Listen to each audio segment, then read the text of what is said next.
Hello and welcome to Monza for the seventh round of the Blown Piston Racing League, the Monza 155. We are running on a very special track that is not in use anymore in real life. The Monza Oval was last used in the 60s after multiple accidents shut down the track in 1961 for competitive racing.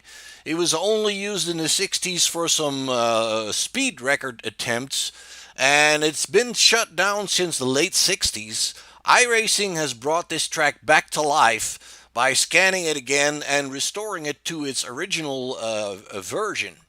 So the track is 2.65 miles long, which is pretty long for an oval, and you will see that it's a lot narrower than the ovals we are racing in the United States.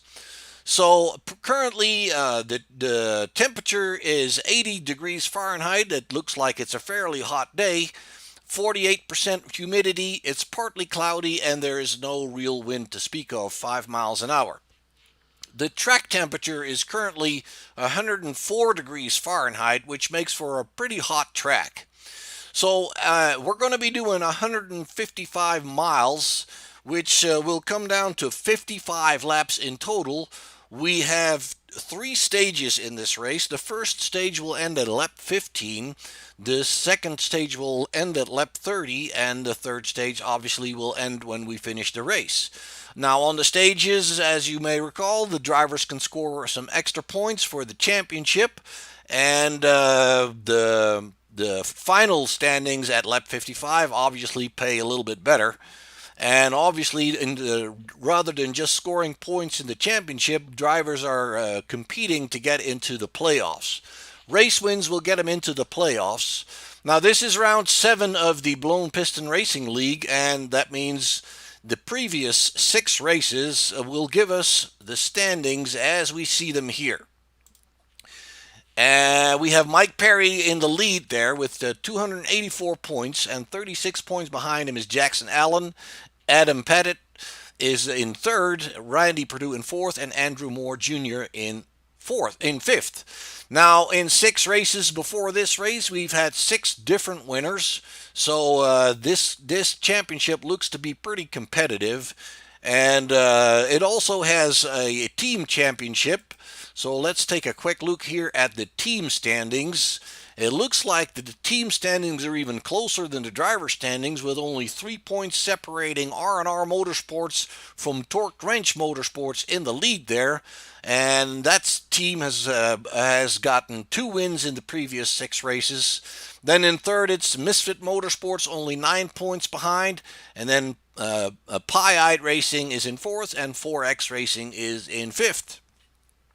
So we're in the final moments here of practice. We can hopefully still catch a couple of guys going around this track. And what you will notice here, that this is not a modern track. There's no big walls like we have at the modern day tracks. And we're going to turn that sound down just a notch here. There's no modern day style walls around these tracks. As said, it's a recreation of a track that's not in use anymore. But what you will see here, some close racing on the straights, but when you look here in the turns, and you can also already see an example of that, side-by-side racing on these high banks is extremely difficult. And when you look at it from the driver's point of view, you will notice that it is extremely narrow for the drivers to come into these bank turns. The banking of the turns, as you will see when we come in here, is 21 degrees, but it's not the same throughout the turn. When you're below the yellow line, the banking is less than when you're above it, and then when you're in the highest groove, the banking is even more. So the banking is progressive, and it is at 21 degrees at its highest level, at the top level. Now, side-by-side racing will, in fact, be a difficult feat to be seeing here, and it's going to be the drivers going to have to do their passing and setting up for the passing when they exit the turns and on the main straightaways. Bump drafting is going to be extremely hard. It's a very bumpy track. So We've seen some practice already yesterday and today, and all the drivers are saying the same thing. It's extremely difficult to be side by side in those turns.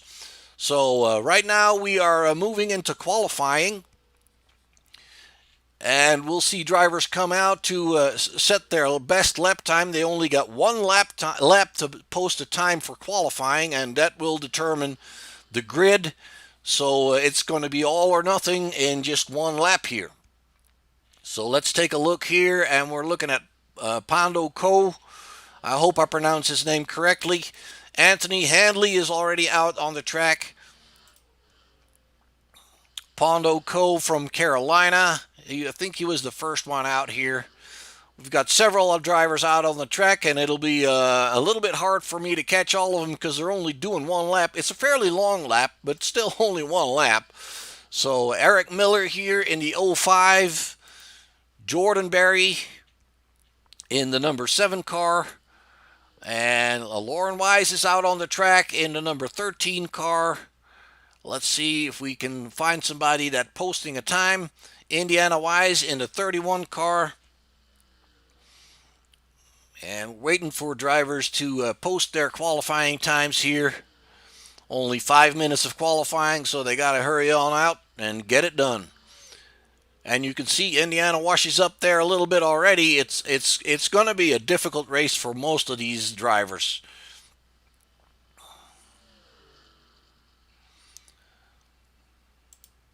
And we have no time set yet.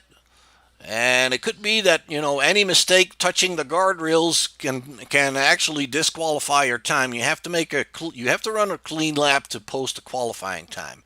So the first time we're getting in here is Pondo Co. It's a 51.29. He's already being overtaken here for the provisional pole by Andrew Mraz. 51.29 is his time actually. And we have Brian Rainville in the second position. Randy Bledsoe picks up third. Pondo Co is being dropped back to fourth. Rittenberg, Miller, Mike Perry, the leader in the championship, the drivers' championship, Jason Branch, and those are the guys that have posted a time so far. 2 minutes and 15 seconds to go in qualifying. And let's see if we can find somebody that's actually moving. Dolliver in the 23 car, still working on it. Ooh, looks like he's got a little bit of a connection issue. I hope that's not going to hurt him during the race. And it looks like he did not post a time.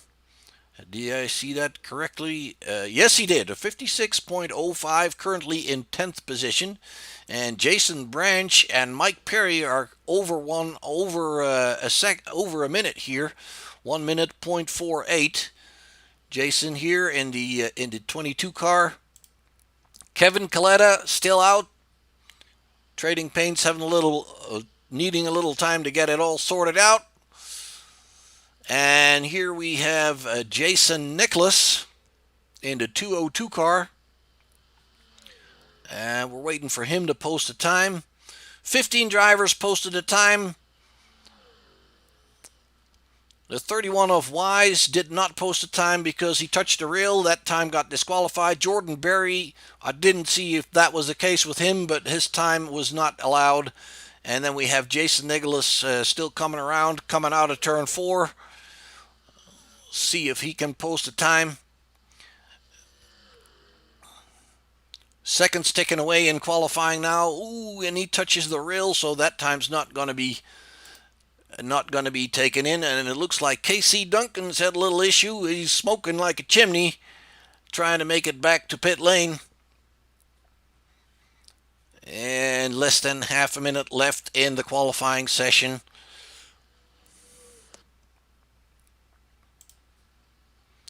Nicholas bringing it home.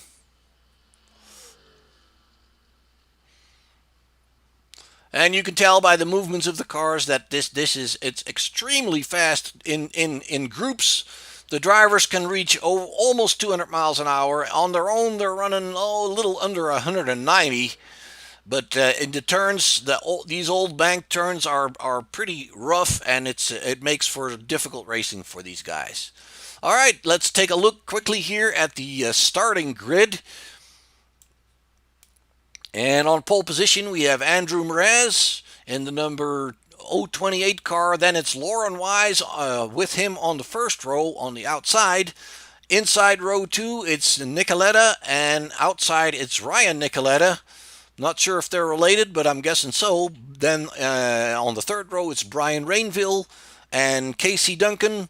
On the fourth row, it's Anthony Handley and Randy Bledsoe.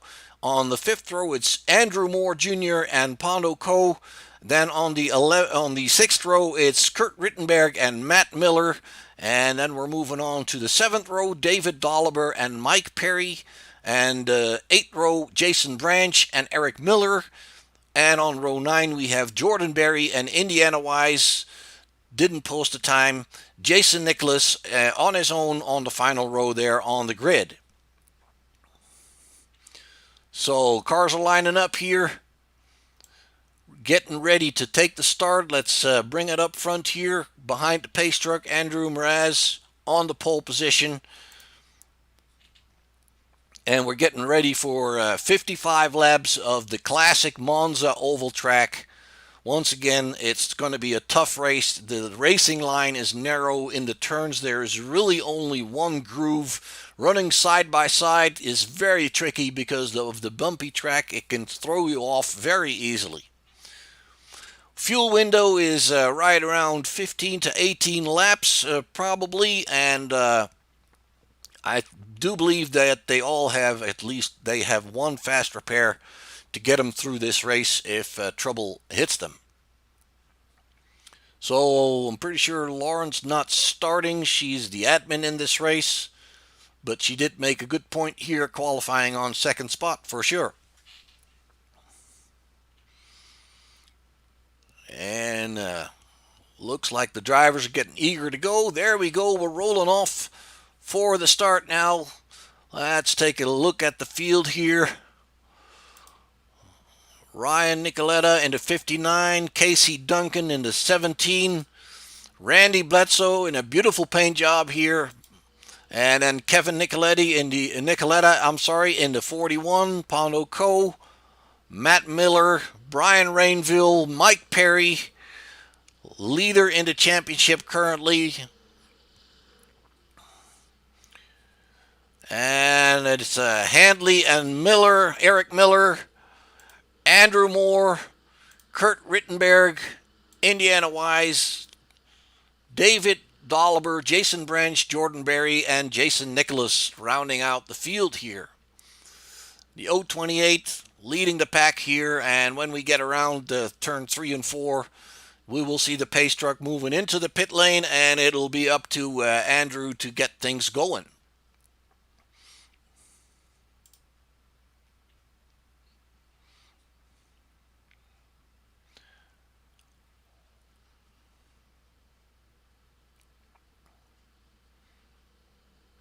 And one fun thing about simulations is, first of all, the dangers of real life on a track like this.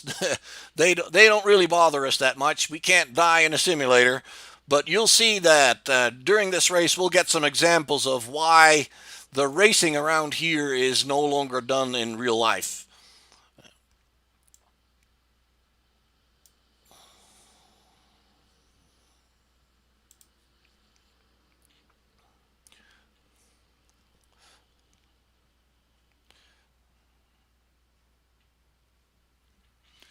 Cars coming out of turn 4 now.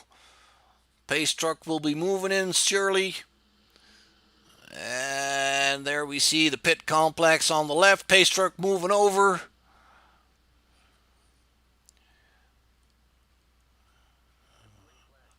Very disciplined start so far. We have a green flag. Andrew Mraz is in first position, taking the lead here. Now this is going to be tricky. It's very narrow coming into this bank turn here. So let's see what's going on. Right here in the middle of the field, we see some drivers going down to the bottom already, losing it. Let's see if we can pick up who that is. It's the Pennzoil car there. And that's, let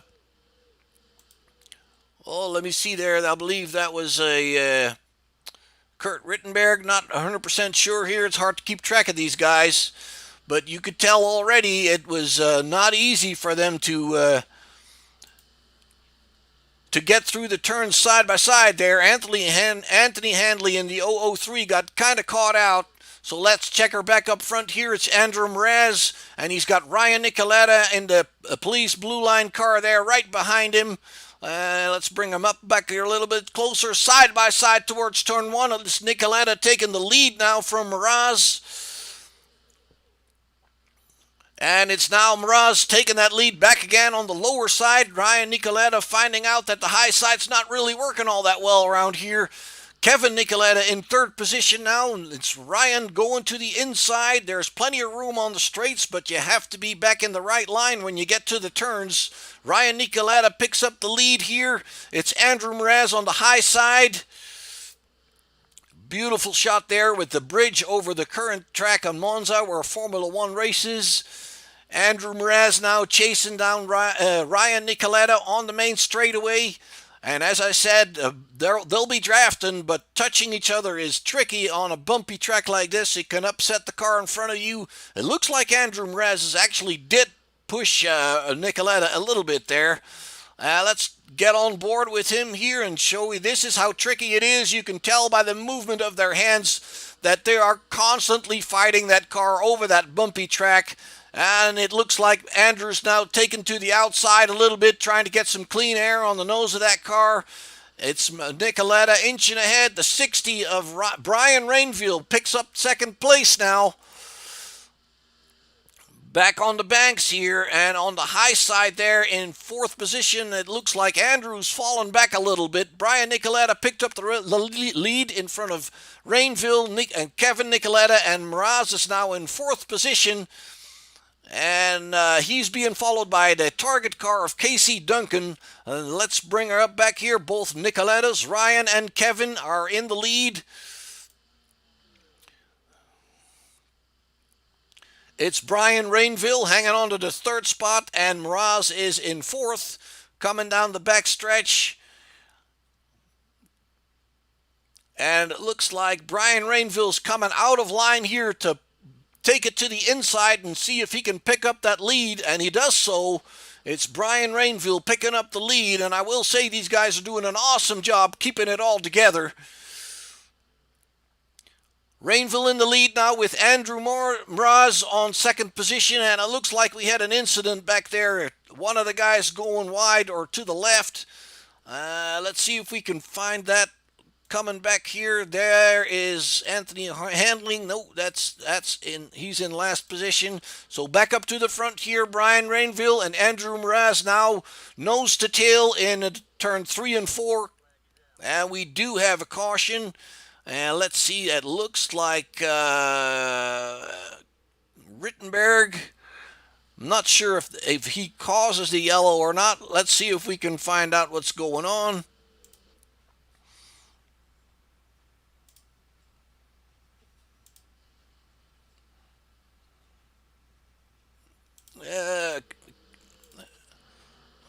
See if we can find what's going on here. Oh, and it's the 0-0 car of Kurt Rittenberg, indeed, and I think it's Miller behind him there where they get into trouble coming low. Let's see if we can find out some more if that was indeed Eric Miller. Not really sure. Bring it back a little bit further.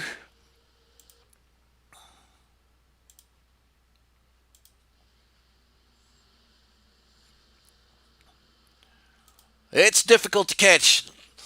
The landscape kind of causes the turns to be partially blind, and that makes it also a little bit difficult for me to find out exactly what's going on. We'll give it one more shot here. That is Mike Perry. It looked like he's catching up with the field as well, and it looks like his car is damaged. So it must have been Mike Perry that got down there below the white line with Kurt Rittenberg. And it's the 77 of Andrew Moore, the Pennzoil truck, that's also been in trouble. And he is now currently trying to catch up to the field. Let's bring her back up front here. Brian Rainville is still leading in front of the 028 of Andrew Mraz, and then it's Ryan Nicolette and Randy Bledsoe. Casey Duncan is in fifth. Matt Miller is in sixth. Let's see if we can pick these guys up here. And then it's the 41 of Kevin Nicoletta, so he's been in trouble as well. Let's see if we can pick that up.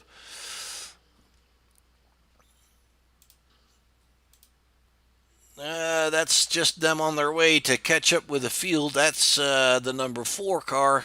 No, unfortunately, I can't get that back. So looks like everybody's jumping into the pits.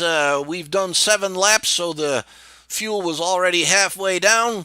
Ryan Nicoletta seems to be staying out, but everybody else is taking a pit stop. And we'll see how that plays out. Brian Rainville leads them off of the pit lane. Andrew Mraz is in third, coming off pit lane there.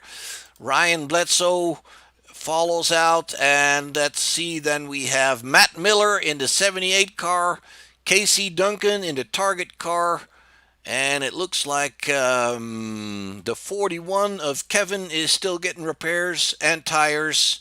The 202 coming out, that's Jason Nicholas. So yeah, everybody's is looking for tires and looking for quick repairs, probably because the start is shown to be pretty difficult.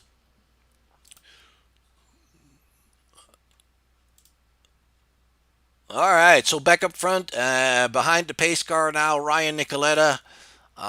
He did not come down pit road, so he is on about probably a little over half a tank of fuel still, and he's on worn tires compared to the other ones. Brian Rainville did pit, and he is in second position right on his tail. So it'll be interesting to see if Ryan changes his mind and does take a pit stop, if the pits will still be open when he gets there. All right, so let's take another look through the field here for a little bit. Indiana Wise, he has been in the pits, and he's currently shown in 10th position. He's trying to catch up to the pack. Anthony Handley is trying to catch up to the pack as well after his pit stop. So the second group of drivers here trying to get back up to the pack and line them back up. So Eric Miller, that's the Pennzoil car. Let me see what that car looks like right now. I'm not sure if he took repairs. Oh, sorry, that's not him. It's Andrew Moore in the 77, and that car still looks fairly bent up. And it looks like he's coming into the pits now. Pit entry is fairly narrow. It's a bit tricky to get in here between these walls. But it looks like Andrew has decided to get that car fixed up. Dolliver is in the pit trying to get that stuff fixed up and get new tires. He's already on his way out, sorry. And he's going to be catching up to the pack here pretty soon. So behind the pace car, we have Ryan Nicoletta. I'm sorry, you got to get used to these names here. And he's leading the race at this point. And at these lower speeds, obviously, pace speed is about 70 miles an hour. They can line them up second as a double file. And that means they had the lights on the pace truck are out, and they're going to go green next time by. So let's see who's still trying to catch up. Mike Perry is already back there. Andrew Moore is still trying to catch up in that Pennzoil car, and yes, he did get a fast repair, it looks like. So here they come down the backstretch. Well, once again, it's a long lap. And we'll see how they do this time around. Double file on these high bank turns after the restart. It's tricky. It's definitely tricky. And as you can see, when we grab one of the drivers here, when you're in the car, it's just partially blind. You can't see through the entire turn. So if something happens up there in front of you, you can get caught out by that pretty easily.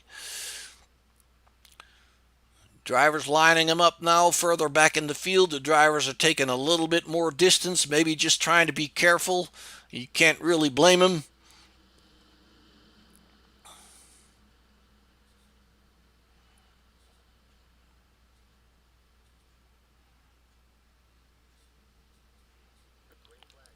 And the green flag flies. It's Ryan Nicoletta taking it first into the first turn.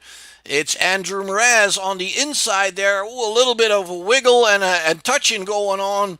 And it looks like Brian Rainville has picked up that second position from him. Andrew Mraz now in third, trying to save what he lost there.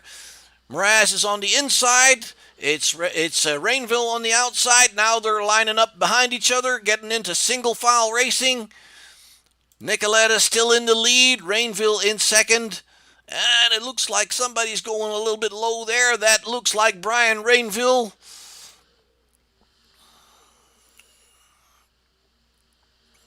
Yep, that's Brian Rainville picking up the lead in the number 60 car. Mraz in second. It's Matt Miller now in the 78 car picking up the third position, and Ryan Nicoletta dropped back to fourth position, and he's having to deal with Randy Bledsoe, who picks that position back up from him. And in the front, it's Brian Rainville and Andrew Mraz fighting for these positions, going back and forth. Matt Miller has now passed Ryan Nicoletta. He's picked up second position in the blue car in the 78. He's side by side with Rainville here. Now Matt is picking up the lead going into turn 3. It's Nicoletta on the outside of Rainville. They're side by side in the turn. Oh, and we have a big one coming up here. That's exactly what I'm talking about. Side by side in these high bank turns is just unbelievably hard. Let's see if we can see what's going on here. They're going into, oops. And it looks like Mraz and Rainville got together there. Let's bring that back up one more time and see if we can figure out what exactly happened. That's Rainville being touched by Mraz on the, and then they just lose their balance, start spinning around, and it's pretty much. And that the problem around here is that the track's just not wide enough for anybody to take any kind of escape route. The 60 of Brian Rainville's smoking like a chimney. He's going to have to come in for repairs, and he'll be losing a lot of times. And let's see if we can find what happened to some of the other drivers here. And we see Anthony Handley coming down slowly here in the 003. Sorry, that's the 4 car, and that is... Oh, let me see here. We've got Andrew Moore. There's a bunch of cars that are trying to catch up slowly here. Doesn't look like too many of them have damage. The only smoking car that I can see is Rainville here. It looks like that engine's got some trouble. He's going to try to nurse it back to the pit lane, obviously. And we already have Ryan Nicoletta in the pits, and that's a smart move because he didn't pit on the first time around. He's got some damage on that car, and hopefully he can get it fixed up. And we also have Casey Duncan in the pit and Indiana Wise in the pit. And not sure if they can get her back together, but we'll have to wait and see if they come back out. Matt Miller has picked up the lead in that blue car in the number 78, and it's Randy Bledsoe now in the second position. And let's bring you back up live to the action here. Coming down the turns behind the pace truck. Miller and Bledsoe are in front. It's Kurt Rittenberg in the 00 that has picked up third position. Matt Perry has picked up fourth position in the number 2 car. There he is. And then we have Andrew Moore Jr. in the 77, and he's picked up fifth position in the Pennzoil car, and he looks like he's still in good shape. Then we have David Dolliver in seventh position. Andrew Mars has dropped back to seventh, and see if we can see the front end of that car. Oh, we'll have to wait till they get to the next camera viewpoint. And it looks like the rear end's still in pretty good shape, so he might be all right. See if we can see anything. He looks in pretty good shape. Then it's Jordan Berry in the number 7 car. He's in 8th position. And we have the 202 of Jason Nicholas, and he is in 9th position. And it's Eric Miller in the 10th position.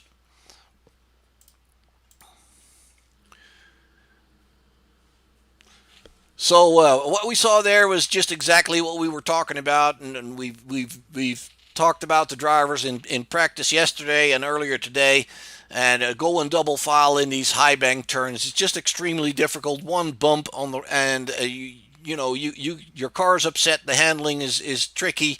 You wash up against that high rail, you come bouncing back down, and for the guys behind you, there's just simply no place to go. So it looks like let's see the pace car lights if they go out when they pass the line here.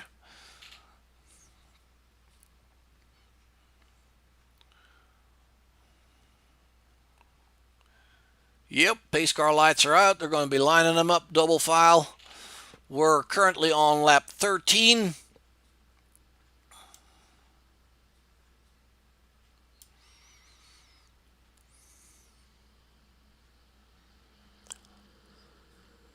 Matt Miller and Randy Bledsoe up front, followed by Rittenberg and Perry on the second line there, on the second row, and then it's Dolliver and Andrew Moore Jr. on the third row, Mraz and Nicholas on the fourth row, and then it's Jason and Nicholas and Eric Miller. I'm sorry, Eric Miller and Anthony Handley on the fifth row. These guys are all still looking in pretty good shape. And that white car there, let me see if I can, the 41 of Kevin Nicoletta has got some damage on the back end, and Anthony Handley looks like he had some damage on the front side.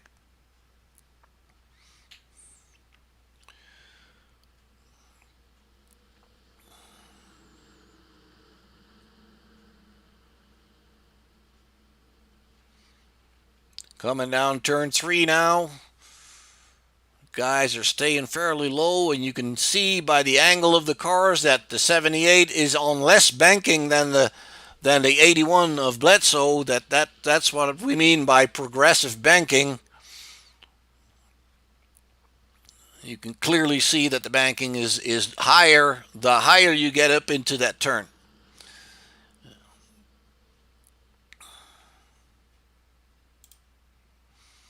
And here they come onto the main straightaway now.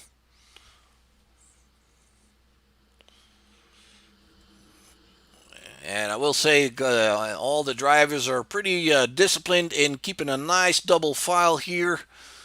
No crazy waving around. We're green again. It's Matt Miller in the front there. Ooh, we got a little bit of a wiggle there from Matt Miller. He keeps it in the lead here. Bledsoe in second. Rittenberg is in third. In the double O car, then it's Mike Perry in the number 2 car here, the STP, the Pennzoil car of Andrew Moore Jr. in 5th position, and Andrew Mraz is picking up 6th behind there, coming down the back stretch. Guys are getting out of line to see if they can get a pass set up for the next turn. They're going to have to move back into the line to get the right line coming into turn there. It's Matt Miller still in front, Kurt Rittenberg in second, Randy Bledsoe dropped to third, and it's Mike Perry moving up into 4th position now, Andrew Mraz in 5th, Andrew Moore Jr. in 6th.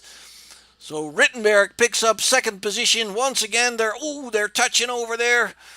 And they're widely spread out on the main straight. They got to get back up above that line, and that looks like it's going bad. And we saw some sparks flying. That looked to me like that was Kurt Rittenberg hitting the guardrail, and it drops him back to 3rd. It's Mraz now in the 2nd position. Oh, and somebody in the back there getting off the track, coming off the turn, hits the guardrail, spins it around, flies around over the guardrail. Let's see if what happens here. Bring it back just a tad more. They're coming off the turn. I can't even see exactly who that is. That looked to me like that was Eric Miller. Let's bring that back again. Yep, that's Eric Miller, and he gets touched by the 31 there, and he's completely over the fence there. Brings out another caution on lap 16. It's Andrew Mraz back in front though, and we saw Kurt Rittenberg having a little trouble up high there in the turns as well, scraping that wall. See if we can find out if he's got any damage on that car. Yeah, it looks like that right front is a little bit bent up. Pace car catching up with him now, and there we go. We're pacing behind the truck. And indeed, Kurt Rittenberg in second position scraped that rail with the right front. Randy Bledsoe in the third position, and now in the 81 car. And then we have the Pennzoil car of Andrew Moore. And behind him, it's Mike Perry, and it looks like Mike Perry is running on the low side there. Not sure if he's got damage and he needs to come in. Can't really see any damage. Maybe he's just trying to take it easy. Oops. And we were looking at Mike here. There we go. He does have a little bit of damage. It seems on the right-hand side. And behind Matt Perry, it's David Dolliver in the Miller Genuine car, the number 23, currently in 6th, and Kevin Nicoletta is in the 41 in 7th. It's Pondo Co in the 9, and he's in 8th position, and it looks like everybody's jumping into the pit, taking the opportunity to get some fresh rubber and get some fuel, and ooh, it looks like Mraz overshoots his pit there just a little bit, has to back it up. Definitely going for tires here. And it looks like Ryan Nicoletta is staying out. And could be he's a lap down. I don't believe he's a lap down, so he's decided to stay out.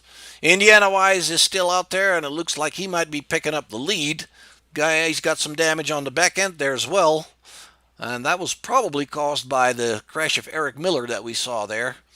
Let's see if we can find Eric Miller, and he is in the pit. And it's hard to tell at this point. Yeah, he's in the pit, and he's probably not coming back. And so let's pick up the pack here. Mraz behind the pace car. No, that's Indiana Wise, actually. That's running there behind the pace car. He'll get a wave around as soon as we get the 1 lap to go. And it looks to me like that is true for Wise and for Duncan. And then we are looking at the leader, Andrew Mraz, and Kurt Rittenberg, Kevin Nicoletta. Jordan Berry picks up 4th position. It's either he got lucky with that crash, or he's been moving up before without us really noticing, or maybe he didn't pit or had a good pit stop. The action is pretty fast and furious, I'll tell you that, and it's hard to keep up.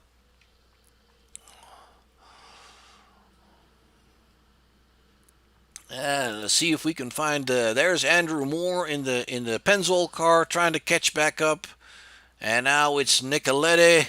He looks to me like he's been on pit road. No, he hasn't. He's only done 1 pit stop, and that was earlier. Ryan Bledsoe trying to catch up with him again. Indiana Wise is still behind the pace truck. And it did look like Casey Duncan went into the pits. There he is. And it looks indeed like Eric Miller has called it a night.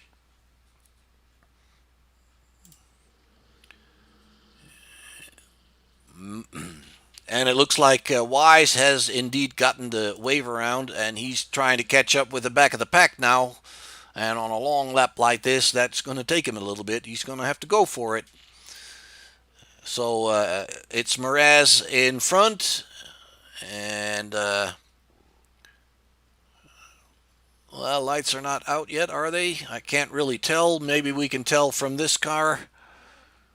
I do believe the lights on the pace car are out, and it looks like Mraz is opting to stay on the outside here, and that is interesting.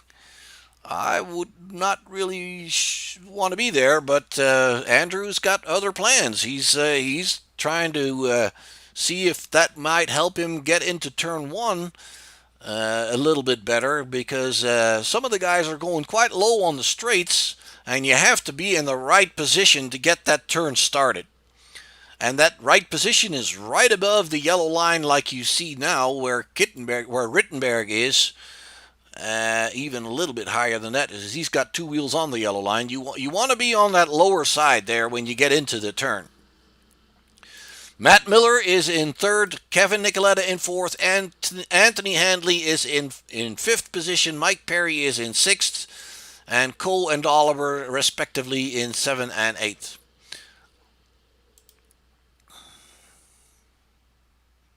Coming off turn four here.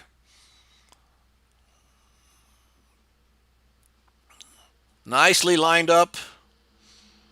These guys are doing a very disciplined job on the restarts.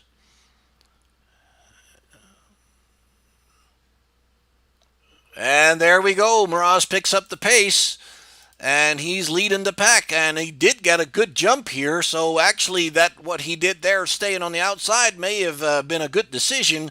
It's Rittenberg now in the second position, right here, and he's being followed by Matt Miller in the blue car, and Kevin Nicoletta right behind him. Then it's a bit of a gap to Anthony Handley. Mraz in the lead, and it looks like they're staying a little bit more single file now. No, it's Rittenberg coming to the inside of Mraz. He picks up the lead, and it's Miller coming with him. He's low below the yellow line. I hope that's going to stick there. Mraz on the high side. And it looks like Miller picks up that second position as well. Mraz right there on the bumper of Rittenberg. A little bit of wiggling going on. They're sticking right close together there. Mraz and Rittenberg in the lead. Rittenberg first, Mraz second. And it's Kevin Nicoletta picking up third position. It's Matt Miller now in fourth in the blue car. Rittenberg going a little bit high here. It looks like Nicoletta picks up that position on the lower side. He is now shown in second place. Mraz still in the lead. Nicoletta now in second. I'm sorry, yes, Kevin Nicoletta is right on the tail of Mraz in second position. It looks like Matt Miller is trying to hang on to Rittenberg there. And back once again in the turn. It looks like Rittenberg is running a little bit higher than the other guys. He seems to be fairly comfortable there. The 41 of Nicoletta now right on the bumper of Mraz in second position. Rittenberg. Oh, we have a major crash back here. Let's see if we can figure out who that was. Ryan Nicoletta here is involved. We're going to bring that back for you here. Let's see what happens. They're coming off of the turn, and it's the number 9 car that gets into the wall and collects several other drivers when that happens. So let's see if we can find out what exactly happened to Pondo Co here. It looks to me like it's the 9 car that's washing up to the rail, bounces back off, hits the wall, and then several other cars, amongst which is Jason Nicholas, Randy Bledsoe, Ryan Nicoletta were collected in that crash as well. And they're in the pits. They probably took a tow, and we'll see. We'll have to see if they can bring her back up. So lap 21 of 55, getting close to the mid-race point here. That brings us to another yellow. It's Andrew Mraz still out in front, doing a pretty good job of keeping that thing out of trouble. And Kevin Nicoletta is now in second position. It is Kurt Rittenberg behind him in third. And then we have Matt Miller in the 78 car is in fourth. Anthony Handley hangs on to that top 5 spot there, doing a good job. It's Andrew Moore Jr. in the Pennzoil car that is in sixth. Mike Perry is now in seventh. David Dolliver is in eighth. The number 7 of Jordan Berry is in ninth, and it's Pondo Co. He is shown in the 10th position, going into the pits. Everybody's going into the pits. Well, not everybody. It looks like Kurt decided to stay out here, and so did Matt Miller. And Anthony Handley is also staying out, and that means that these guys are picking up quite a few positions here, and they're probably thinking, yellows breed yellows, so we'll be all right till the next one. we haven't done a 15 lap green stint so far, I don't think. So they might be thinking, we can pick up that next yellow and see what happens there. Casey Duncan in the target car is still out there. He brings it back out of the pit lane, and Jason Nicholas, we see him here in the 202 car at the back of the field.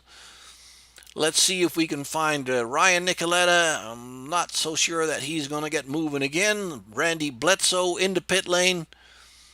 And Indiana Wise, I'm not sure if he's going to come back out. We'll have to wait and see what happens here. So Rittenberg in front, Matt Miller, Anthony Handley, Mike Perry, and David Oliver, your top 5 runners at this point. And that's what it looks like for Matt Miller at this point. When you're slowly going in, you can see the cars are on a bumpy surface. It's just pretty visible, and it's hard to believe that back in the old days, people were racing on tracks like this, going 200 miles an hour with just that one little barrier on the right side. And it is back in the days, it actually did happen that drivers would spin out and go over that rail and land up somewhere in the woods down underneath. And I'm fairly sure there's a good amount of drivers that are not here anymore to talk about it. And back in those days, in the 60s and 70s, safety and racing were two things that were not really going together. And we are very fortunate that we live in days that has changed. These days, the race cars are so much safer, and it's not a blood sport anymore. You can have an issue and you can crash out and walk away, and that obviously that's a good thing. And let's see if the pace car lights have gone out. I do believe they have.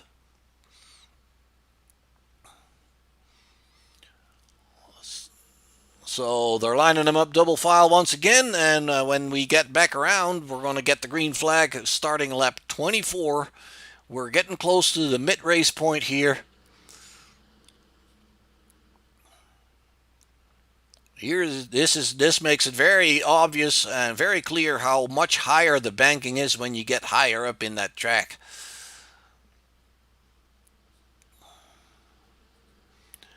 And it looks to me like we still have 13 cars driving. I'm not sure if Bledsoe is back out.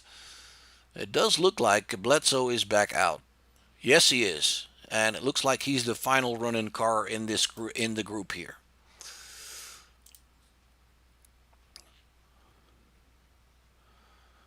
Weiss is still shown in the pits.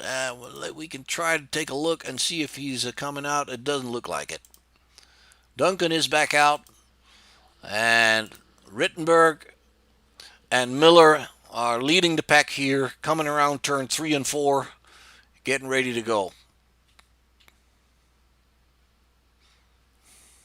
And it's even interesting to see that even on the pace laps at 70 miles an hour, these guys are careful not to be running too close together here.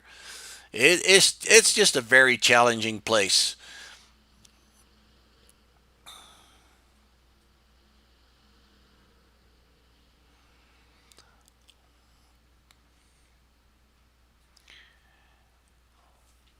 And Rittenberg, like I said, he's in front with Miller there together, and it's Handley and Perry on the second lineup. Mraz and Dolliver on the third row. Mraz is on the outside there. And we're picking up the pace, and we're racing once again. There we go. It looks like Rittenberg here has got a little bit of a jump on Miller going into turn 1. And they're trying to go single file pretty quickly. You can't blame them. They all figured that out by now. It's the 78 in the second place. It's Perry that picks up third. It's Mraz in fourth, Handley in fifth, Dolliver in sixth. Coming down the back stretch, they'll be jumping out of line, trying to get the draft from the guys in front of him, trying to go for the lead. It's Matt Miller picking up that lead on the inside, and he's bringing Mraz with him, who jumps up to second place there on one stretch. Rittenberg gets caught out by that a little bit on the higher side. He's now in third. Mike Perry is in fourth. Handley is in fifth. So it's Miller bringing us around here, coming out of turn 4. Now it's Miraz picking up the lead on the outside there. Miller in second, up towards turn 1 on the high side. It's Miraz still nosing ahead of Miller here. Side by side, I think he's clear. Yes, he's clear. And that is Miller and Handley side by side now. It looks like Rittenberg's dropping off to 4th. And Handley picked up quite a few spots here. Rittenberg now picking up that 3rd spot once again. It's Handley going for the lead on the inside of Miraz now going into turn 3. And they're still side by side. Miraz is holding on to that lead. He's running a very strong race. He's still in the lead on that high side, coming off. Oh, and another. There we have another one. The 4 and the 00 getting in together there. I'm not sure who hit the wall first, but it's Rittenberg and it's the 4. Let me see real quickly. I may have misread that number. Let's bring it back here. We saw Rittenberg.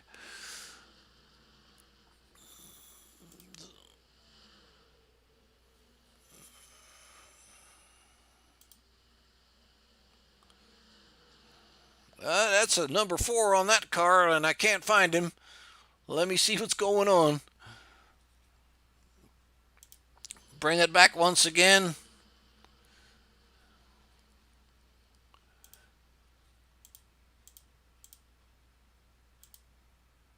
The 78 of Matt Miller was involved in this as well. Let's see what happened to him. Let's bring that back. Yeah, it looks like the 00 runs into the rail first, and the 78 has hit that inside rail really, really hard.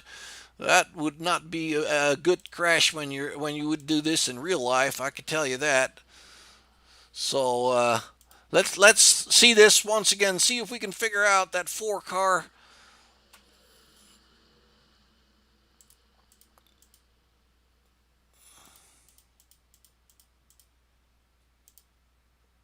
There we go. And that is Anthony Handley. And what throws me off is that his paint job is showing me a 4, and he is actually the number 003 in scoring. So I'm going to bring this back up once more, and let us see what happened. I'm pretty sure it's the 00 high. And that was Rittenberg, and he got into the wall and took the 4 out with him there. And it looks like that car is pretty heavily damaged. To see if the 4 can bring her back to the pits. It looks like he's rolling into the pits. That's a good sign. And Casey Duncan's in the pit there getting new tires. He's not done for the day. And let's see how Jordan Berry, he's coming off pit road as we speak, bringing it back out. And he still has somewhat of some sheet metal damage on the front. Looks like the target car looks pretty shiny. And Handley picked up that fast repair probably because he's looking in pretty good shape here. Rittenberg has brought it back to the pits. I'm not sure if I can show him to you. Camera angles won't let me. He's right behind that big sign there. Jason Nicholas back out. Bledsoe is still running. And Matt Miller, he is no longer here. He left the race. He was he was one of the victims in that big crash, and he got sent to the left, and he hit that inside rail pretty much head on and came to a dead stop there. So unfortunately, we lost Matt Miller. He did pretty good there in the lead, and he gave Miraz a pretty good run for his money. Miraz is still up there, and I will say that he's running extremely strong. And he's managed to keep that 028 out of the trouble, and I don't believe he's had any big damage repairs just yet. It's Matt Perry now in the 2nd spot, and that'll do him some good in the championship standings, obviously. And Andrew Moore in the Pennzoil car is in 3rd. It's David Dolliver in 4th. Kevin Nicoletta in the 41 car. I do believe he got touched in that incident a little bit as well, but he got around it. And then it's the 9 of Pondo Co. A beautiful livery here with the American flag on it. Jordan Berry No, that's Randy Bledsoe. He's going into the pit, and it looks like we see another driver going into the pit there. That was, looks like Jordan Berry went to the pits as well. There he is. Yep. He actually he's pitting again, really. And now he's bringing it back out. Maybe he just topped off that fuel tank. I'm not sure what the deal was there. But yeah, he's coming back out, and it looks like Randy Bledsoe is also coming back out. That's always good to see. And Bledsoe scored in 12th position. He's currently the final running car in the race. So back up front, looks like the guys are lining them back up again. The lights on the pace car are out. Coming down the back stretch, coming out of turn 2. And I will say so far this race has pretty much given us what we expected to see. Getting in trouble in the turns, going double foul and trying to make passes, getting caught out on the bumpiness of the high side. And that's caused several major incidents, and that's pretty much what we were thinking that was going to happen. And once again, it looks like Andrew is choosing that higher side to get started on, and if we get a chance, we'll ask him about it and why exactly he's doing that. It feels like he gets off that start a little bit better, and it lines him up maybe a little bit better for the turns there.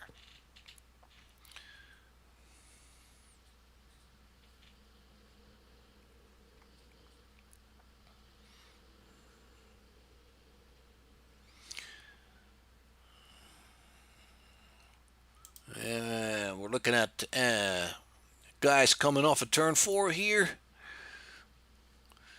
getting ready to go.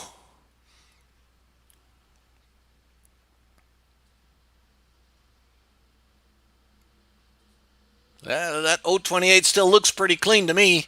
And he gets a little bit of a jump on Mike Perry in second position there, coming up to turn 1. And it looks like Miraz does have a good line off of that high side starting. And he brings him around turn 1 and 2 here, leading the pack. It's Mike Perry in second. It's Andrew Moore picking up third. Kevin Nicoletta in fourth. David Dolliver in fifth. Casey Duncan in sixth. And Kondo Poe in seventh.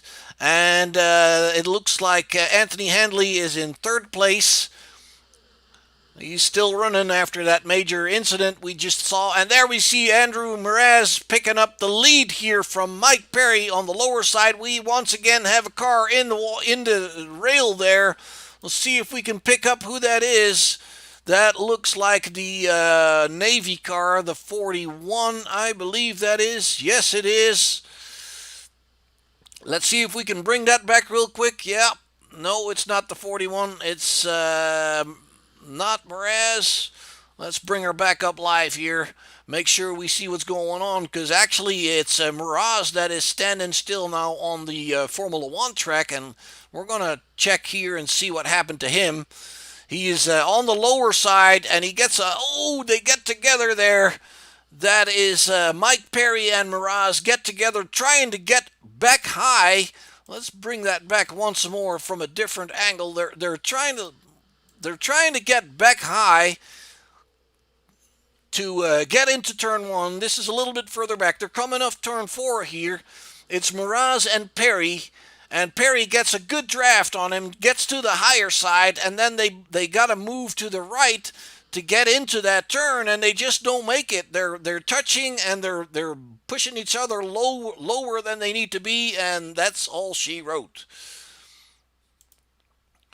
All right, so now we're going to see if Andrew Marr still has fast repairs left. He probably took a tow into pit lane there, as did Matthew Perry. And when we're going to take a look up front, and the best part of it is for the rest of them that we didn't even go yellow.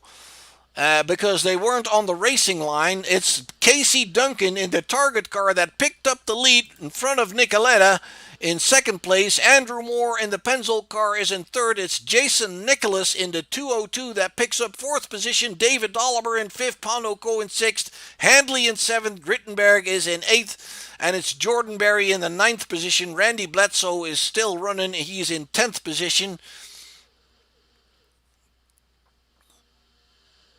And the 41 of Nicoletta is there hanging with KC Duncan there very, very well. They're pulling away a little bit from the other guys, all catching the draft now, going towards turn three. Keep those wheels out of the grass, please, because you're going to mess it all up.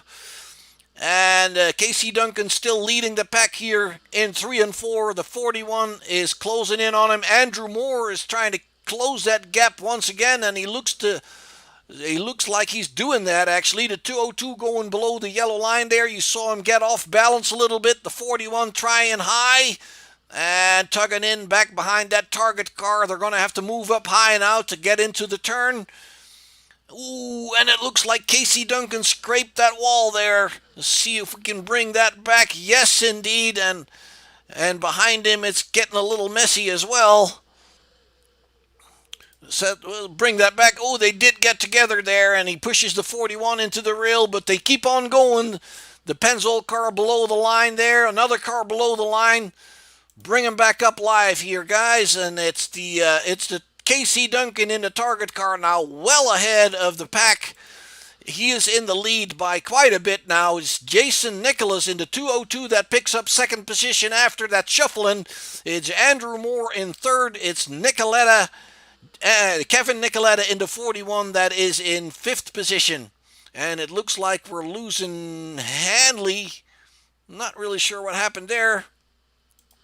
Once again, up front, it's Casey Duncan, and he's leading the pack by about 7/10 of a second.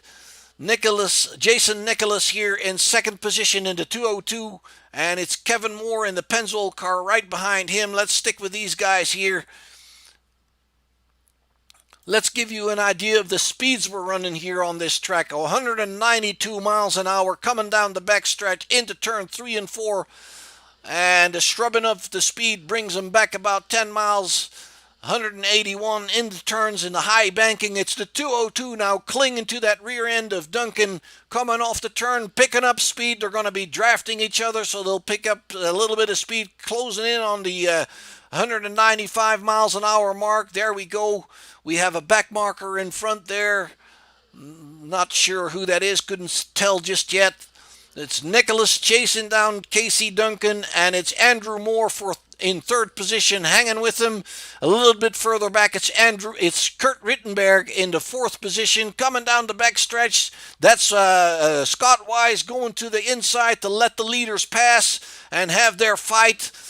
We're talking lap 35 of 55, well over. We're just past the second stage here. I'm fairly sure that Casey Duncan has picked up the win of that second stage. I did miss that. Nicholas now clinging to his back end there, going for the draft here, trying to see if he can go low, see if he can go high, see if he can get alongside. It's very, very difficult to get alongside. Single file now. He's going to have to come back in line. There he comes.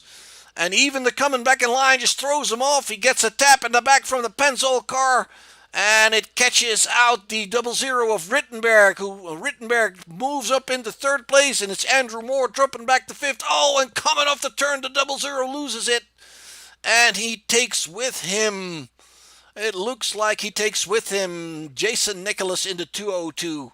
Let's see if we can bring that back here.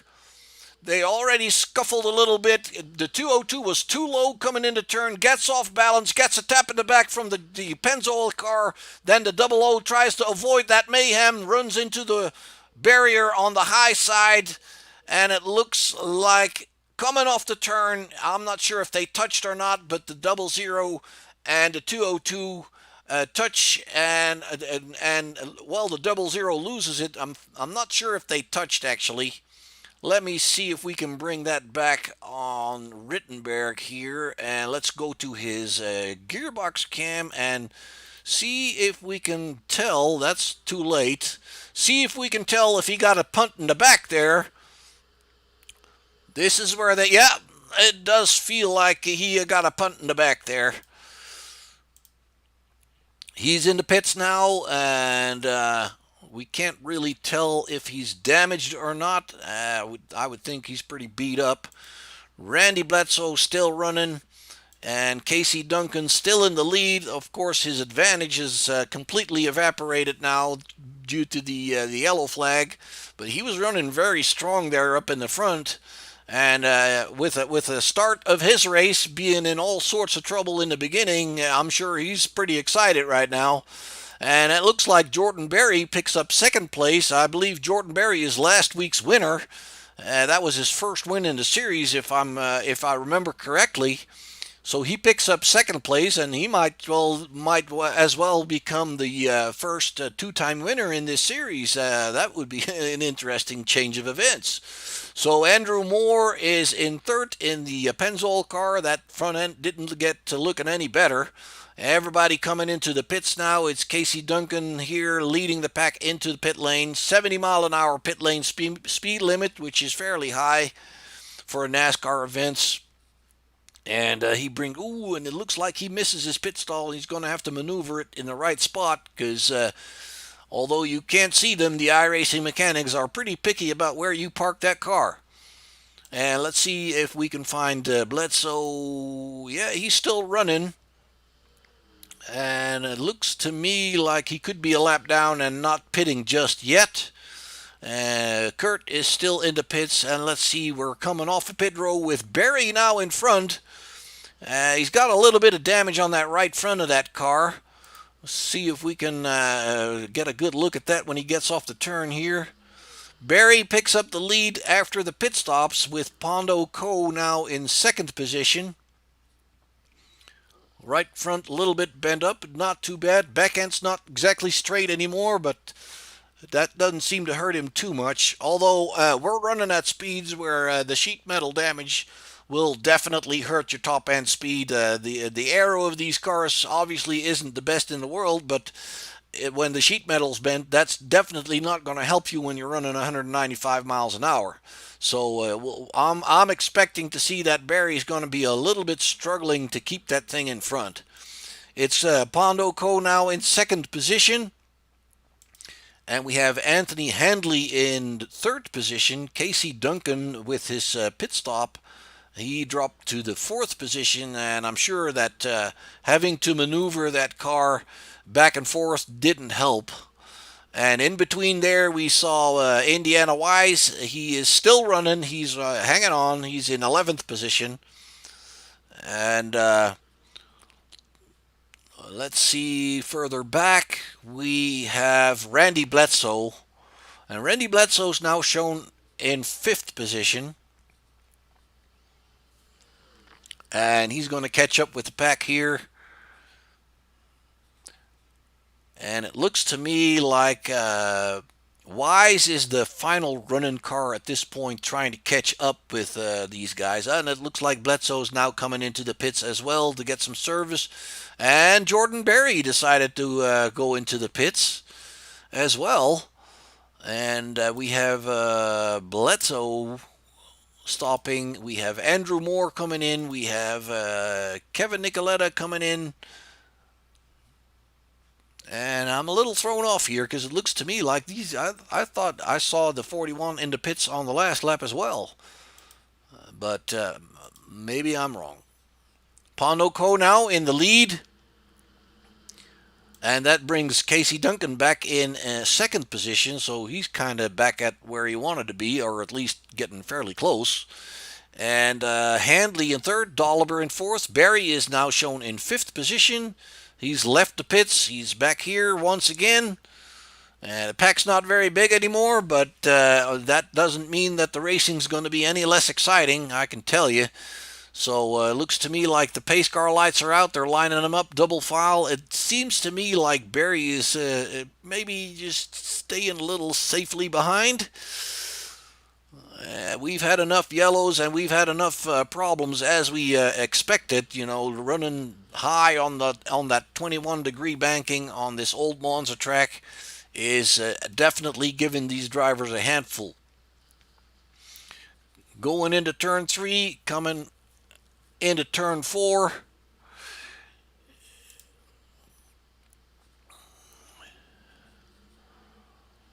The number 9 of Cole in front, leading them towards the restart.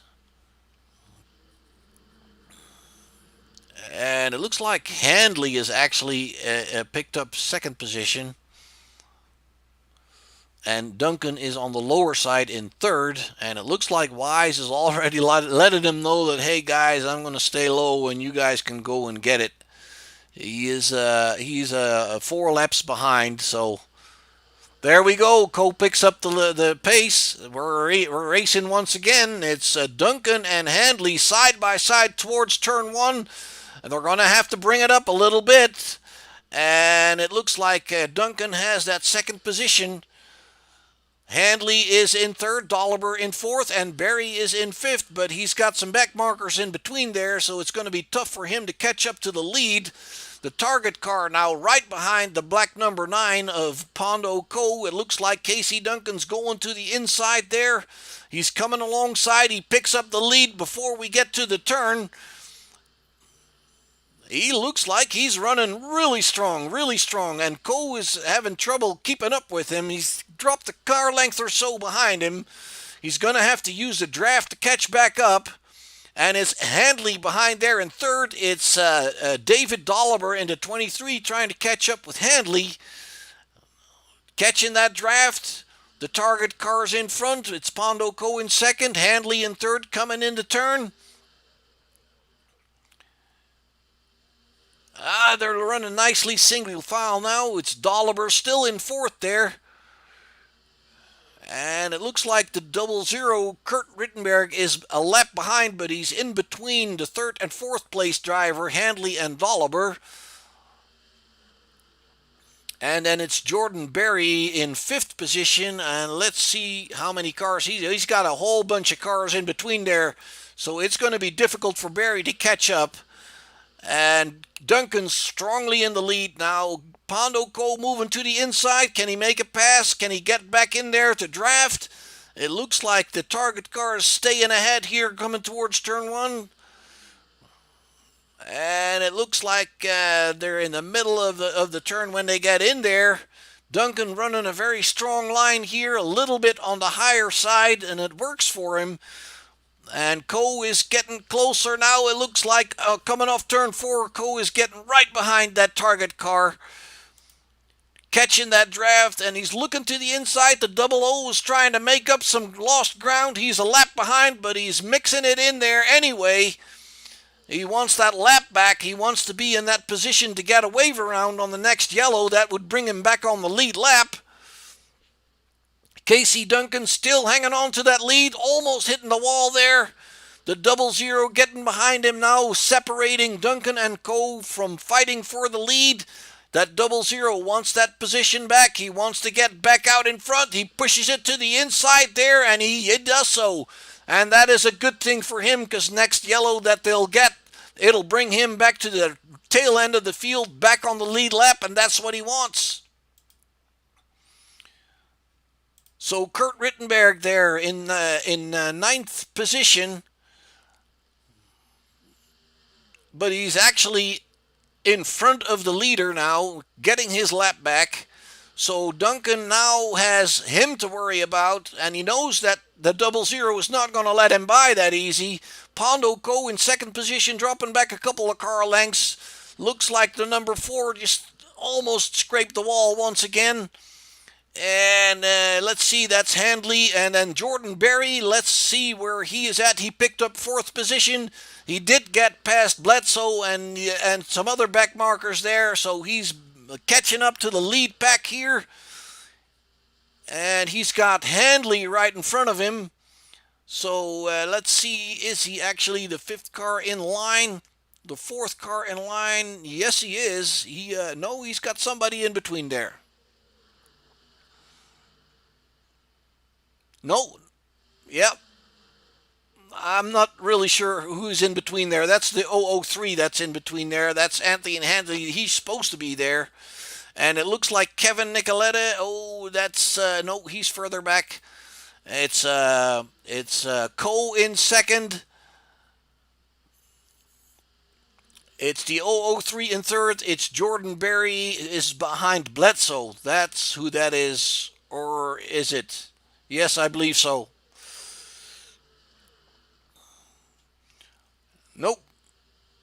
Bledsoe is hanging back here. So who's in front of him? That's Jordan Berry. Anthony Handley.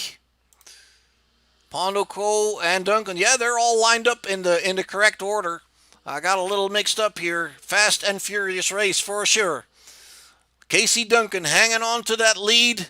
Stuck behind the 00 to 31, moving out of the way for them. That's good sportsmanship, good race etiquette. There's no point in interfering with the race lead if you're that far behind. We're getting too close to the end for anything to make a difference there. Duncan and Co. still duking it out here. Duncan still having to worry about Kurt Rittenberg, who is almost a lap down now. It's a good thing for Duncan is that he does catch that draft from the 00, and it helps him on top speed. And we can take a look and see how fast these guys are going. 192 miles an hour, diving into turn 3 there. Amazing speeds, amazing speeds. Duncan still in the lead, Coe still in second, Handley in third. It's Jordan Berry, and it looks like Jordan Berry is hanging on there really, really well. It's Bledsoe in the 81 hanging with him, and then it's Dave Dolliver a little bit further back, and Pondo Co here still in second place. So don't get thrown off by the white car in front. That's Rittenberg. And he's almost a lap down. He got himself unlapped by passing the target car, and currently just helping the target car to get that draft down the backstretch. And it looks like Pondo Co really doesn't have any opportunity to get closer and challenge Duncan in the lead there. There's currently about a car length in between. That's not much. It's not enough for Coe not to get the draft. He definitely gets the draft. It's the 7 of Jordan Berry now getting out of line. He's very low. He's going to have to come back up. Oh, and it's Pondo Co bringing that car back up and being touched by the 003 of Anthony Handley, and both of these cars slamming into that wall there. You have to be back up high early enough to prevent that stuff from happening, and that is a really, really hard crash. And it looks like Pondo took a tow to the pit there. And this is good news, though, for the 00 of Rittenberg, because Rittenberg, he gets to go around and catch up to the end of the field. And if I'm not mistaken, he's going to be back on the lead lap, or at least get one lap back. Let's see if we got any takers on pit lane. We do, I believe. Pondo is in pit lane. No, it's Casey Duncan still out on the track. Not sure if he did take a pit stop. Duncan and Berry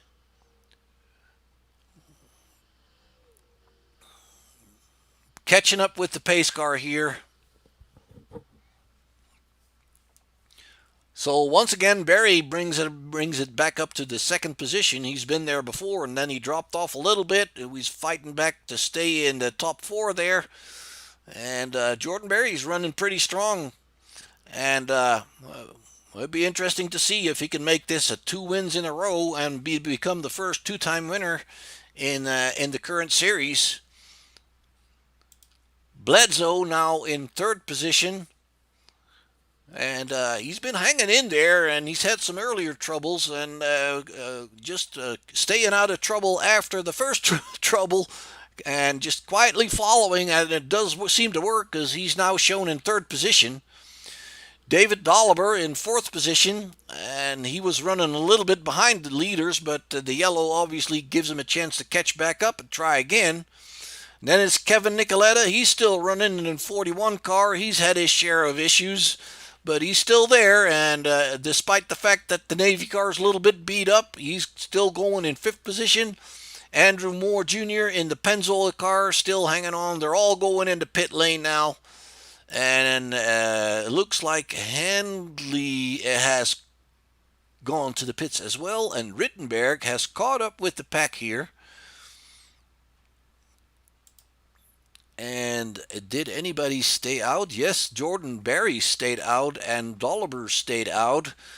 And we're on lap 50, so they might be okay fuel-wise and gambling on older tires to make this work. And like I said, that'll be interesting. He'll be the first. He would be the first two-time winner in the series if he pulls that. If he pulls that off. Bledsoe coming out of the pit and catching back up to reclaim third position. Duncan is now shown in fourth. It's Moore coming out of the pit, and he's shown in fifth. Nicoletta is still in the pit. And Kurt Rittenberg is shown in seventh position, and I do believe he got his lap back. He is now back on the lead lap. Anthony Handley is in the pit, and Coe is in the pit, and I don't believe he will come back out. And see if Indiana Wise is still running. Yeah, he's still running.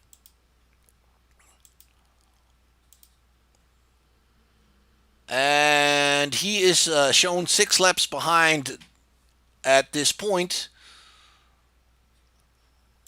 And Coe is still in the pit.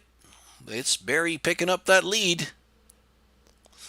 So Berry, Dolliver, Bledsoe, Duncan, Moore is your top 5 drivers here.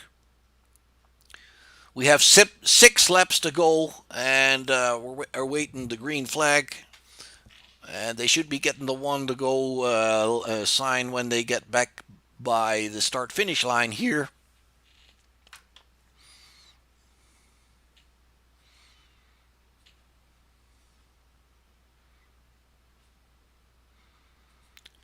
And I'm not sure if Kevin's coming back out. I don't believe he is. And like I said, Rittenberg caught back up with the pack here. Handley still in the pit. And it does look like Kevin's bringing it out right in front of him so he can catch up to the back end of the field. Still in 6th position, still officially ahead of Kurt Rittenberg. So yeah, with the race and its difficulties on these high-banked classic ovals here in Monza, it looks like we've eliminated the majority of the field, and they'll still pick up points, obviously, but I'm sure they would have all preferred to reach that finish line on 4 wheels with the right side up in Roland fashion, obviously, and but that's not the case for all of them. And it looks like we have 8 cars still running. Jason Branch into 22 is still running, shown in 14th position. And Ryan Nicoletta is also shown back out again.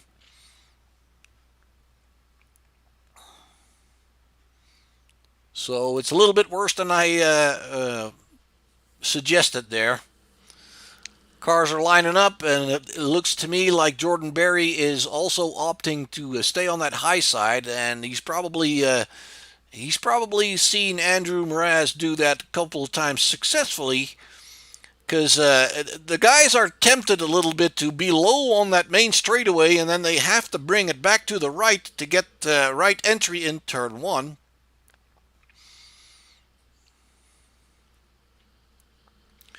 And a little bit of scuffling back here.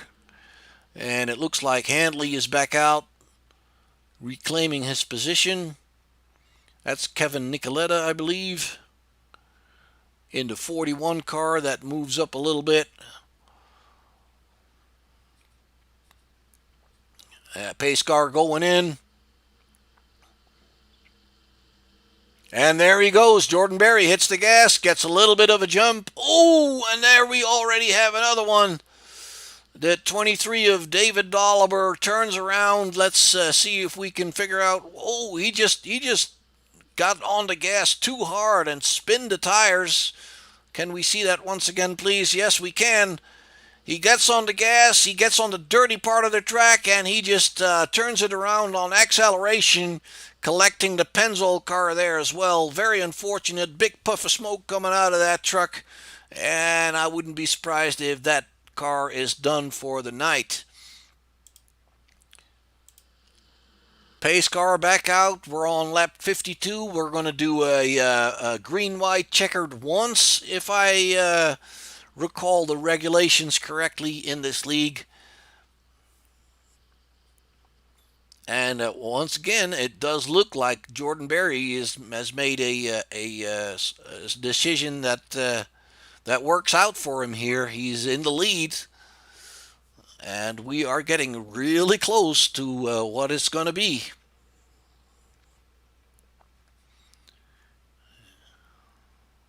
And they're slowing down to probably wait for the pace car. When yellows come this quickly, the pace car should be out in front, but we're at race pace, so we have to slow down and wait for the pace car to catch up with the field and put it back in front of the field. So anytime soon, we'll see the pace truck going through those cars there.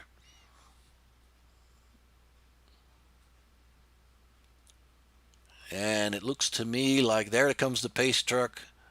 And don't be alarmed, he's going right through these cars, but that's just the way that iRacing sorts out that there's no unnecessary. Oh, Berry tries to get it going on that high side, and he spins it around, spins the tires trying to get speed in that car. But we're under yellow, so I'm fairly sure he should be allowed to pick up his position. And that kind of tells you how extremely high that banking is and how extremely slippery the surface is. And the bumps are not helping in that regard either. Yeah, he gets the back up to the front there. Gets behind the pace car. And is going to have to navigate his way past these other cars here. He does so on the low side, and he comes back to catch up with the pace truck here. So Jordan Berry in the lead. It's Casey Duncan in second position. Casey's been running a strong race there for the second half of it. He was up front for a little bit and showed good pace, and he was kind of hanging behind that double O car that unlapped himself, Rittenberg. So yeah, I'm expecting Jordan Berry and Duncan to be fairly equally matched, and that could make for an interesting finale here. So we might actually. We're not going green the next lap yet. The lights are still on, so we're going to do a green flag checker, pretty sure.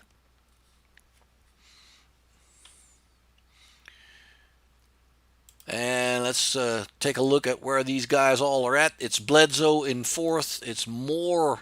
I'm sorry, Bledsoe is in third. Moore is in fourth. It's Nicoletta in fifth position, catching up with the field after his pit stop. Rittenberg is in the pit. And let's see if we can find him. Nope, can't see him. He's coming back out, though, and he still looks to me like he's still on the lead lap, and he's going to catch back up with the field on the tail end there. And Oliver is in the pit lane. I'm fairly sure he's done for the night. So is Hantley. We've seen him standing there for quite some time. And Indiana Wise has brought it into 10th position with all this going on. He's hanging on there. This car's not fast. It's damaged pretty bad, but he's hanging on in 10th position currently. And he might actually pick up. No, he's not going to pick up any more positions. He's 3 laps behind Coe. So probably that's about as good as it's going to get for him. The lights on the pace car are now out. Lap 54 of 55. We're going to go green on lap 55, so that tells me there should be a green-white checkered.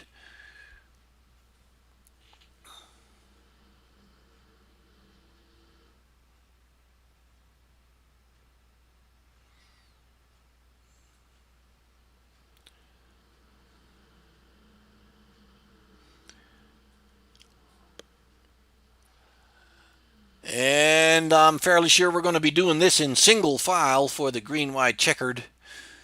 And that'll make it a little bit easier for Barry, maybe. Easy on this track is a word that doesn't really go with this track. Monza and easy does not go together.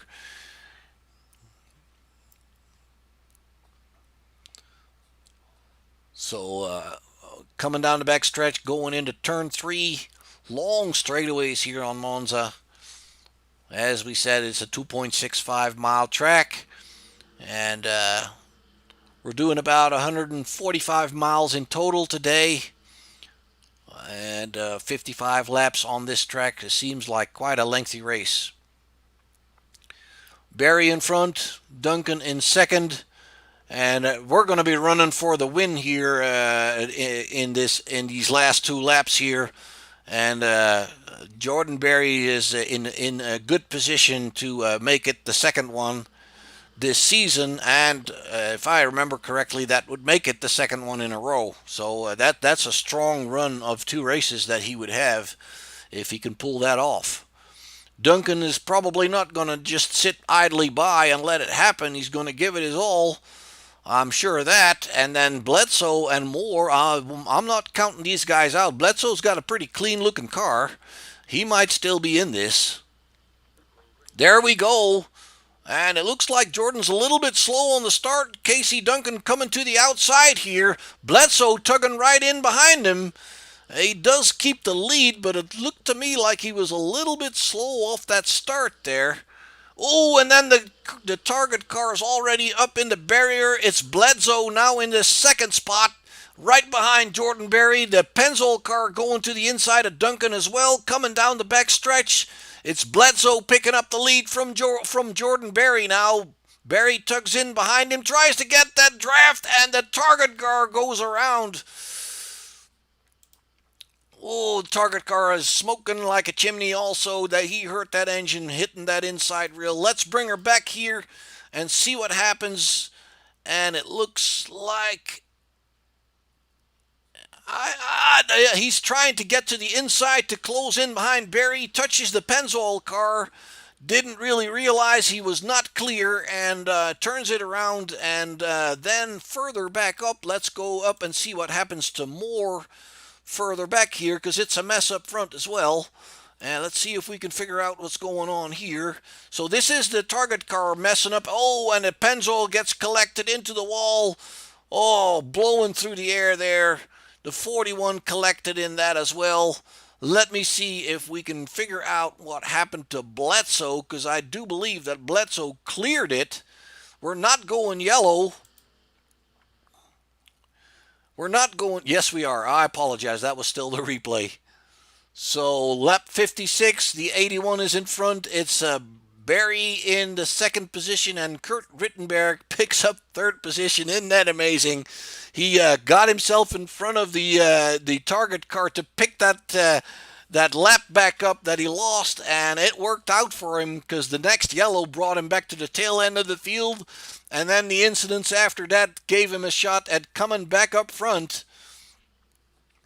And he picks up third position. That is pretty cool. So Bledsoe in front, Barry, Rittenberg, Duncan still rolling in fourth. And I'm not sure if that car is happy about it because it's smoking. So hopefully he can bring it across the line. And forgive me, but I was fairly sure that we're only going to do the green-white checkered once. So they should be getting a checkered flag here. 56 laps in the race of 55, and I can't really tell if that's the case currently. Yep, they're finishing up the race here. It's done. It's Randy Bledsoe trying to spin some donuts, getting Jordan out of the way. But hey, donuts, there are going to be donuts for sure. It's Randy Bledsoe picking up that win. Jordan Berry in second position, and Kurt Rittenberg is in third. Duncan picks up fourth, and Andrew Moore brings it home in fifth. Kevin Nicoletta in sixth. And those are the rolling cars. And Indiana Wise actually did pick up 2 positions at the end there, bring it home in 8th position. And I believe we're still waiting for Nicoletta to bring her back across the line.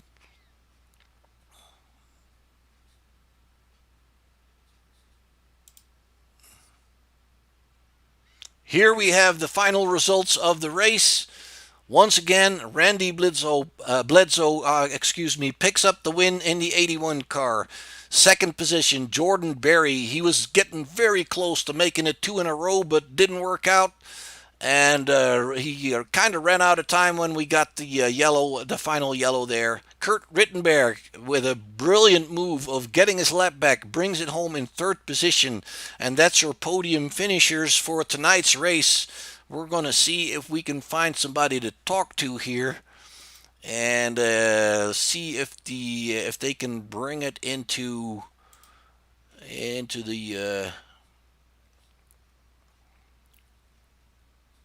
the broadcasting room. And let's see.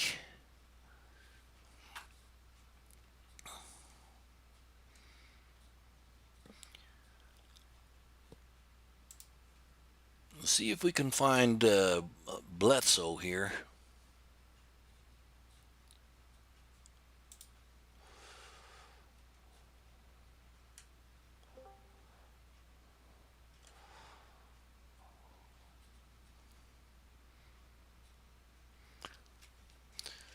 Hey, Randy, this is Mark in the booth, man. Congratulations on a win here. That was some wild racing going on here tonight.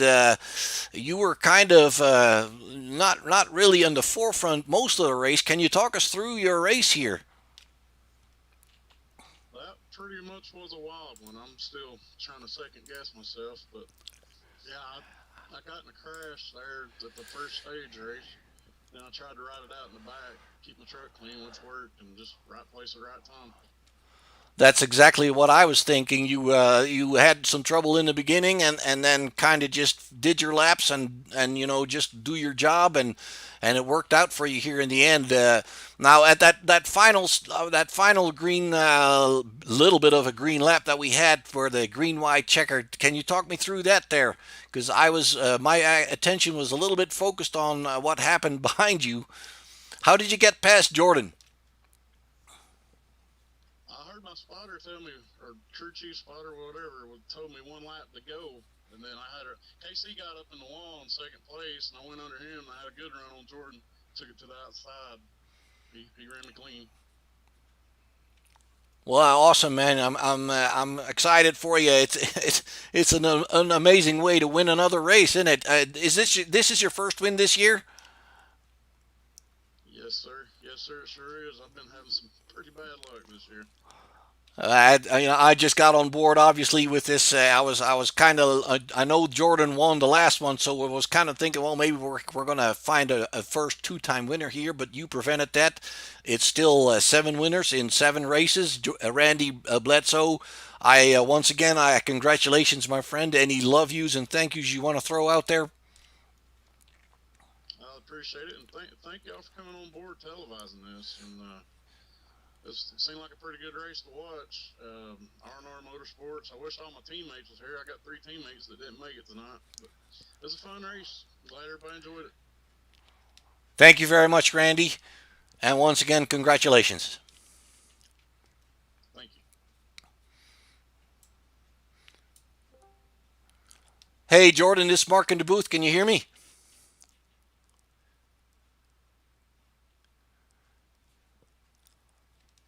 Jordan, this is Mark in the booth. Can you hear me?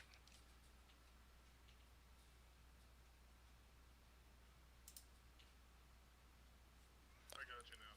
There we are, Jordan. I wasn't sure if you could hear me. I couldn't hear you at first.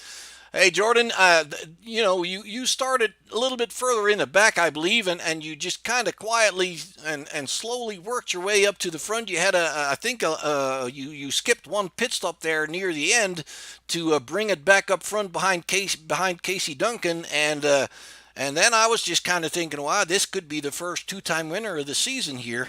Talk us through that, man.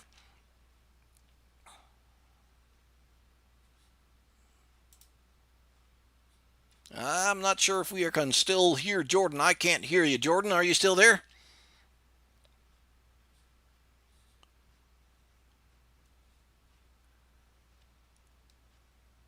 Jordan, this is Mark in the booth. Can you still hear me? You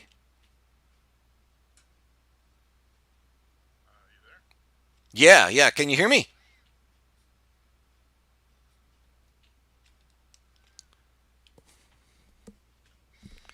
There Yeah. we go. Can you hear me now? But Yeah, I'm sorry. I had my headset on the wrong. all right, no problem. Well, we're glad to give you a little time here.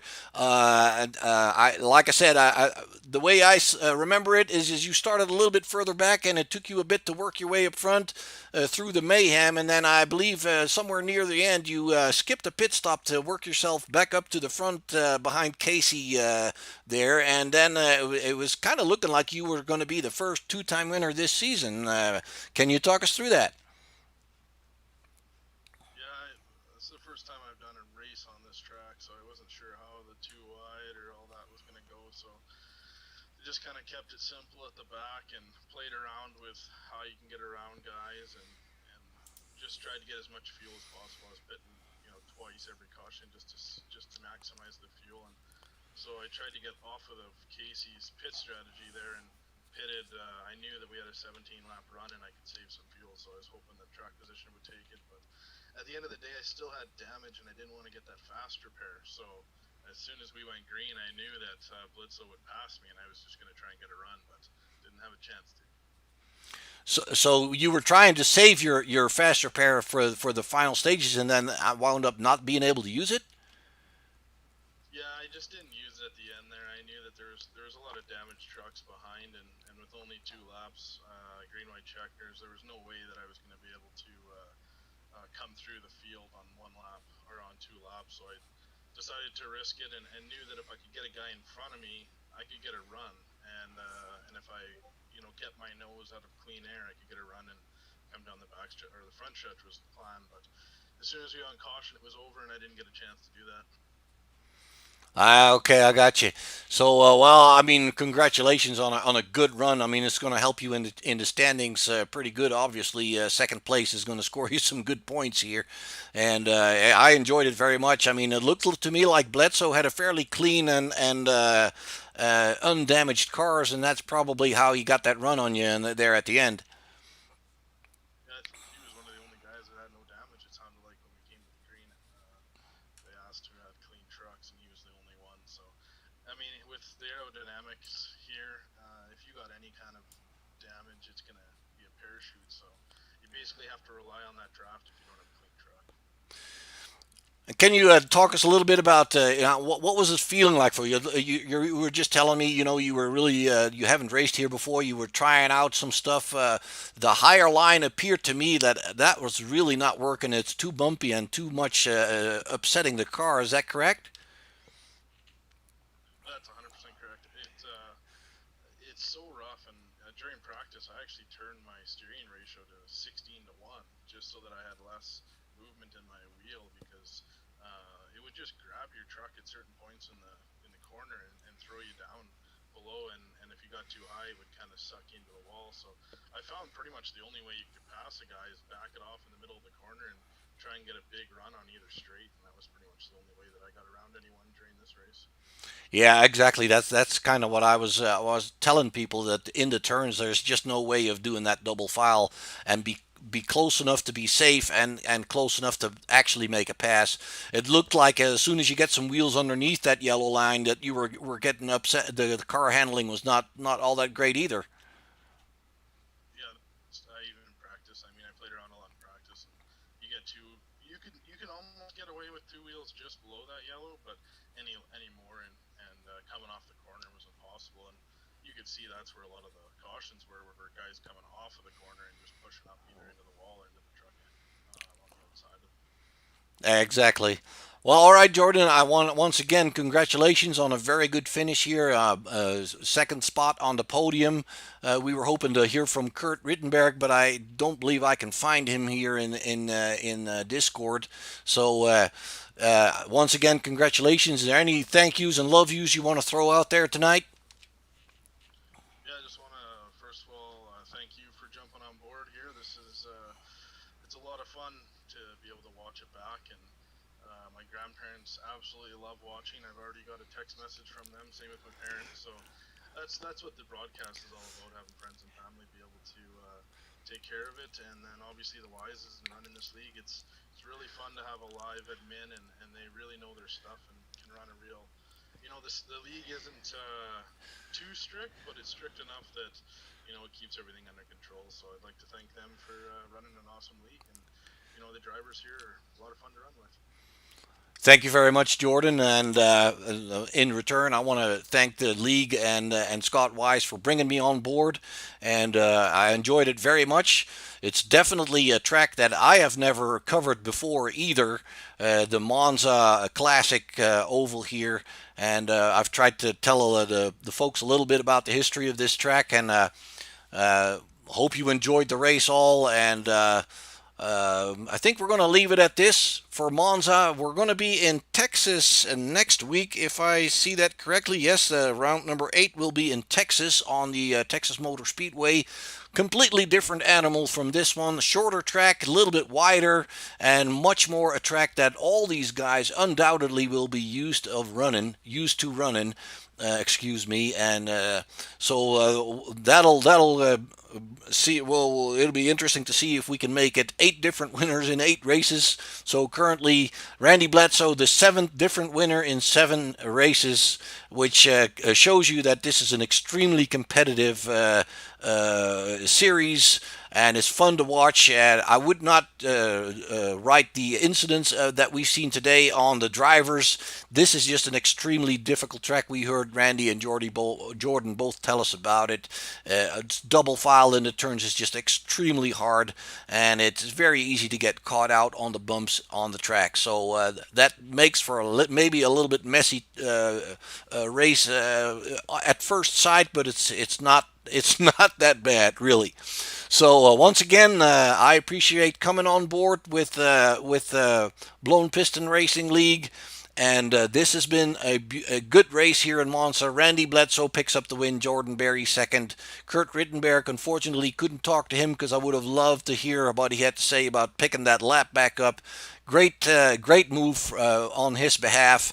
Congratulations to him and everybody that's been watching this broadcast. Thank you very much for tuning in. We hope to see you next time in Texas for more of the Blown Piston Racing League. My name is Mark. The channel is called Short Shift Broadcasting. And once again, thanks for your tuning in, and we'll see you next time.